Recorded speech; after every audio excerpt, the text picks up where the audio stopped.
जय हिंद दोस्तों, स्वागत है आप सभी लोग का हमारे यूट्यूब चैनल पर।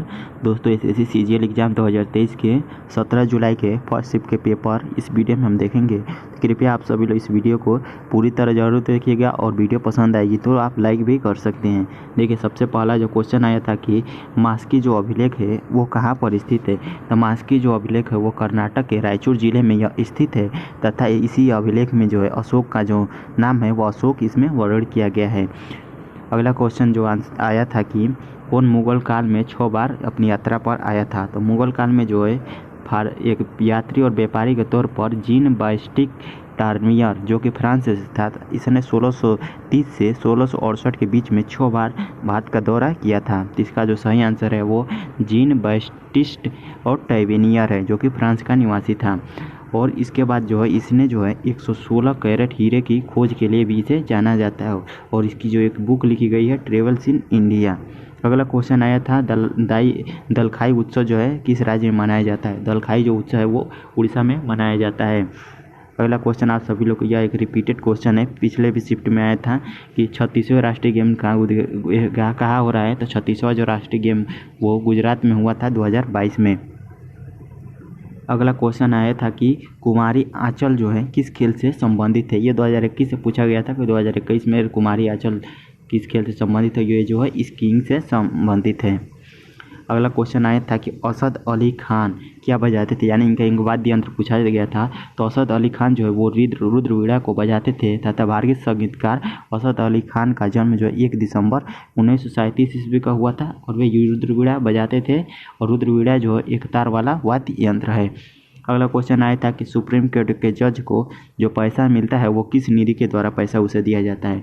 तो सुप्रीम कोर्ट के जज को जो या कोई भी जज होते हैं उन सबको जब पैसा दिया जाता है वो संचित निधि के माध्यम से दिया जाता है और इसका जो वर्णन है अनुच्छेद 266(1) में दिया गया है। अगला क्वेश्चन था कि भारत में आधुनिक शिक्षा की शुरुआत किसने की थी। तो भारत में जो है आधुनिक शिक्षा की शुरुआत जो है 1830 ईस्वी में वो आपके पिता के रूप में इसका जो था वो थॉमस बिम्पटन मैकाले था। परंतु अगर आप सभी लोग कुछ लोग कह रहे थे कि राजा राम मोहन राय दिया था, अगर ऑप्शन में मैकाले नहीं होगा तो आप राजा राम मोहन मार दीजिएगा ऑप्शन में, इसका सही आंसर हो जाएगा। अगला क्वेश्चन आया था कुमायूं हिमालय जो है किन दो नदियों के बीच में बहती है।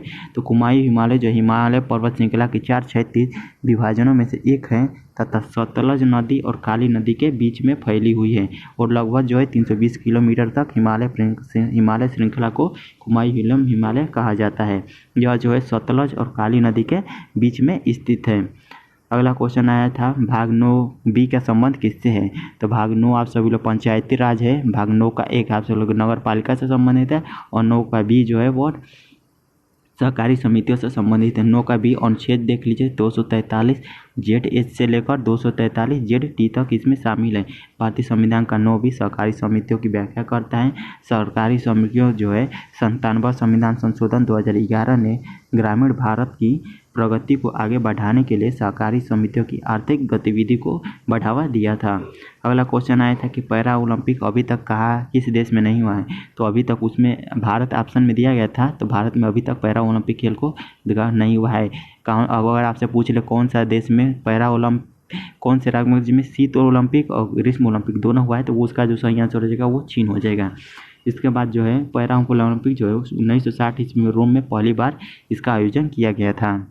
अगला क्वेश्चन है कि प्रोटीन और कार्बोहाइड्रेट के आप सभी लोग को स्रोत दिया गया था, उसमें आप सभी लोग को इसे मिलान करना था। तो जिन खाद्य पदार्थों में कार्बोहाइड्रेट और प्रोटीन दोनों होते हैं उनमें कुछ साबुत अनाज उत्पादक है, जैसे कि दही, विशेषकर ग्रीक दही, सूखे डिम्बानंद फलियां और सोयाबीन और जैसे टोफू और टेम्पे, ये सभी आप सभी लोग के प्रोटीन और कार्बोहाइड्रेट के स्रोत है। अगला क्वेश्चन था कि ओडिसी में सबसे पहले किसे पद्म विभूषण से सम्मानित किया गया था। तो केलुचरण महापात्र जो ओडिसी के प्रसिद्ध है और इन्हें ही सर्वप्रथम पद्म विभूषण से सम्मानित किया गया था। अगला क्वेश्चन आया था कि पीएम रोजगार योजना जो है किस पंचवर्षीय योजना में शुरू की गई थी। पीएम रोजगार योजना 1993 की योजना है और यह जो योजना है 8वीं पंचवर्षीय योजना में शुरू की गई थी। अगर आपका जवाहर रोजगार योजना पूछ दे तो 7वीं पंचवर्षीय योजना में उसे जोड़ा गया था। अगला क्वेश्चन आया था कि क्लोरीन के समस्थानिक कितने होते हैं।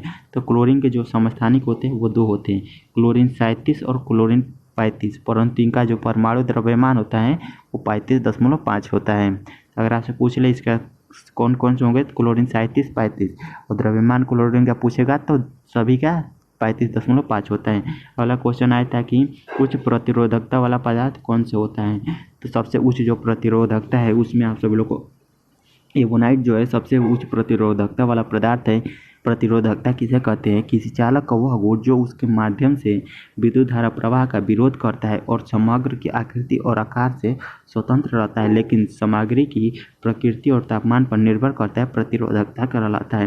अगर आपसे पूछ ले प्रतिरोधकता क्या ताप पर निर्भर करता है, तो जी हाँ दोस्तों, प्रतिरोधकता ताप पर निर्भर करता है, परंतु जो है वो धारा के प्रवाह का और वह धारा के प्रवाह का विरोध करता है। इसका सही आंसर आप सभी लोग का एवोनाइट हो जाएगा।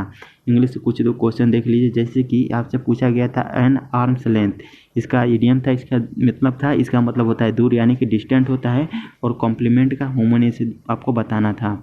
इसका अगर आप सभी लोग इस वीडियो का PDF चाहते हैं तो डिस्क्रिप्शन बॉक्स में हम टेलीग्राम चैनल का लिंक दे दिए गए, वहाँ से ज्वाइन हो जाएगा, वहाँ पर आपको ये PDF देखने को मिल जाएगी।